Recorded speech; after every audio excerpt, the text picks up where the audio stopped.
শেষ মুহূর্তে জমজমাট ঈদের বাজার, অভিজাত শপিং মল কিংবা ফুটপাতের দোকান, পা ফেলারই যেন জায়গা নেই। সকাল থেকে গভীর রাত অবধি চলছে বেচাকেনা।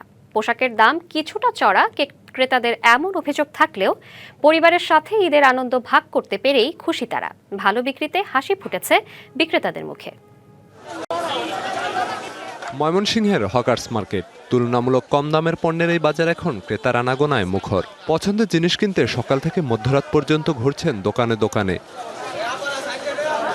জমজমাট বিপণী বিতানগুলো ক্রেতা আকর্ষণে সাজানো হয়েছে বর্ণিল রঙে। দোকানিরা বসিয়েছেন বাহারি পণ্যের পসরা। ভিড় জমেছে আতর টুপি ও জায়নামাজের দোকানেও। জামা কিনেছি, জুতা কিনেছি, আমার ভালো লাগছে, বাবা কিনে দিচ্ছে। এখানে সবই ভালো, সবই সুন্দর, কেনাকাটা করে মজা, কিন্তু জ্যামের জন্য কিছু করা সম্ভব হচ্ছে না। এবার পোশাকের দাম চড়া অভিযোগ ক্রেতাদের, তবে বিক্রেতারা বলছেন মান অনুযায়ী নেওয়া হচ্ছে দাম। সবকিছুরই প্রাইস বেশি, তারপরেও তো আমরা মুসলিম উম্মা সবাই কিনতেছি। আড়ং থেকে নিচ্ছি, তারপরে শোরুমগুলো থেকে নিচ্ছি, রিজনেবলই আছে। টাকা তো আমরা পাইকারি দাদা কিনে বেশি, কিন্তু ওই বেশিতে কিনে না, আমরা যদি 1000 টাকা কিনে না, কাস্টমারের দাম করে 600।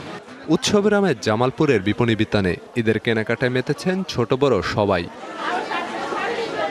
ঈদের দেশীয় পোশাকের পাশাপাশি চাহিদা আছে বিদেশি পোশাকেরও। দাম নিয়ে ক্রেতাদের মধ্যে মিশ্র প্রতিক্রিয়া থাকলেও বিক্রেতারা দুষছেন বৈশ্বিক পরিস্থিতিকে। সন্তানের কেনাকাটা করলাম, নিজের কেনাকাটা, হাজবেন্ডের পাঞ্জাবি, শার্ট, প্যান্ট। গতবারের তুলনায় এবার দামটা একটু বেশি। যদি দামটা একটু কমে তাহলে আমরা স্বাচ্ছন্দ্যভাবে কেনাকাটা করতে পারবো। ঈদে আশা করতেছি একটি ভালো বেচা কিনা। ঈদ যত সমাগত হবে তত আমাদের বেচা কিনা ইনশাল্লাহ বৃদ্ধি হবে, আশাই করতেছি। সব বাধা বিপত্তি আর পুনর্গ্লানি মুছে ঈদের উৎসবের অপেক্ষায় সবাই। Khalid Hasan, DBC news desk.